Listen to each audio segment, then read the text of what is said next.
Most people watched the Knicks win the NBA championship and saw a basketball story, an end of a championship drought. Well deserved. I watched it and saw a leadership manual. I listened to Jalen Brunson after his post-game interviews, and there was a couple things I was able to gather. And every single one of them, if you actually pay attention, is a direct instruction on how to build something, lead a team, and show up when it's hard. So today, we're going to break it down. And if you didn't know, I'm Joe Barron, creative director and founder of Branded Barron, and the host of the podcast Market to Me. I work with businesses and creatives on branding, creative direction, and being the creative partner that builds things that last. And I don't usually do sports content, at least if it's not design related, but I'd be leaving something on the table if I'd let this run past without saying it out loud. What Brunson showed us this postseason wasn't just clutch basketball. It was leadership made visible, and it translates directly to what I think about every day: how to build a team, how to protect a creative culture under pressure,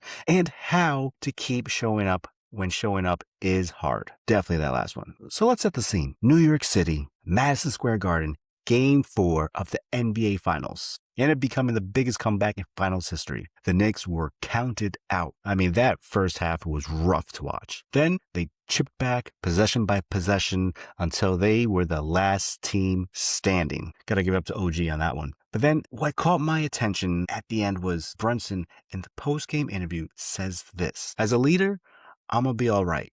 I'll figure it out. But I have to make sure everyone is on the same page. They're all fighting. We're all believing, because that's the most important. Think about that. He just carried his team through an impossible game. First thing out of his mouth isn't about himself. It's about his team. That's not humility for the cameras. That's a professional value system. The Knicks went on to win Game 5, championship in the books, and it's about time. Now, let's talk about 8 lessons that I was able to gather from Brunson this postseason. Lesson 1, your confidence comes from your work ethic. Brunson doesn't look calm under pressure because he got lucky with temperament. He looks calm because the preparation is real, and this is something I see consistently in creative work. People who want to feel confident before they do the work. That's backwards. That's backwards. Confidence is the byproduct of reps. You do the work until it's not scary anymore. There's no shortcut. Lesson 2, pressure means you stopped preparing. In the creative world, we've romanticized chaos. We mistake stress for hustle, burning the midnight oil, thinking is production. Now, high stakes create real pressure. I'm not dismissing that, but the pressure that paralyzes you, that's usually a preparation problem. When preparation is real, pressure loses its grip. You've already solved the problem before the problem exists. You know it's coming, but you have an answer for it. Lesson 3, you're allowed to think about the worst outcome. You're just not allowed to stay there. The best leaders I've watched are not the ones who pretend the downside doesn't exist. They're the ones who have already gamed out the failure, processed it, and kept working anyway. We've all seen our bank accounts. We've lost things out of our control, but you can map out a game plan instead of reacting from fear. Fear is only dangerous when it's the last stop on the train. Lesson 4, stop chasing accolades. Chase wins. I used to care what my colleagues and fellow creatives thought of my work. Then I realized they're not paying my bills. When I was running my clothing brand, I learned what my audience liked. I chased what worked. The recognition followed. Now I'm showing that I am the creative partner that improves brands. Brunson plays to win.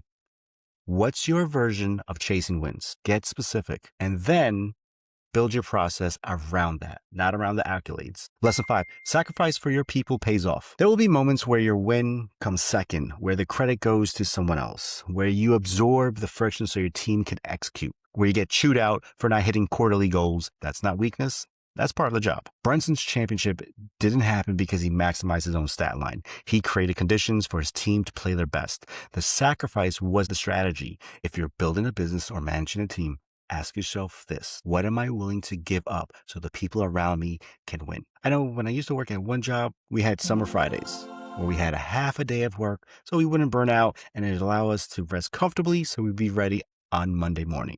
That's half a day without production, meetings, emails, and other office antics. But it might be what is needed, and that might be the same thing for you. Not that particular tactic, but something else. Lesson 6, your work ethic doesn't change your role. Whether you're an employee trying to move up or a founder who's already there, the trap is thinking the title change comes with a workload change. It doesn't.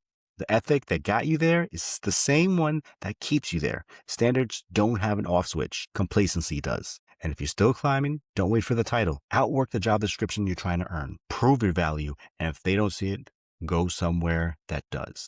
Let's get to lesson 7. The doubters don't deserve a response. Let the results talk. There will always be people who don't believe. Former clients who said you couldn't scale, people who counted you out before you started, and there are plenty in that group. They're not entitled to your energy. Learn that sooner than later, you have to show and prove. Go build something undeniable.